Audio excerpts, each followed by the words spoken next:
உலகின் முதலில் பறக்கும் டாக்ஸி, அதாவது எலக்ட்ரிக் பறக்கும் டாக்ஸின்றதை ஐஐடி மாணவர்கள்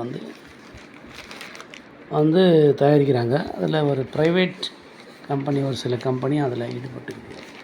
ஒரு கூட்டு முயற்சி மாதிரி இது நடைமுறைக்கு வந்தால், உதாரணத்துக்கு சொல்கிறாங்க, சென்ட்ரல்லேருந்து ஏர்போர்ட், மீனம்பாக்கம் ஏர்போர்ட்டுக்கு சொல்கிறாங்க.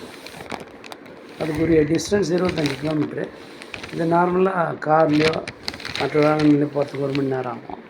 ஆனால் இந்த டாக்ஸியில், பறக்கும் டாக்ஸியில் 15 நிமிஷத்துக்குள்ளே எடுத்துன்னு போய் விட்டுருவாங்கன்றாங்க. இன்னும் நடைமுறைக்கு வரல. மகேந்திரா நிறுவனம் பாராட்டு தெரிவிச்சுக்குது. அதுக்குரிய முனைப்புகள் எடுக்கப்பட்டு வருகின்றன.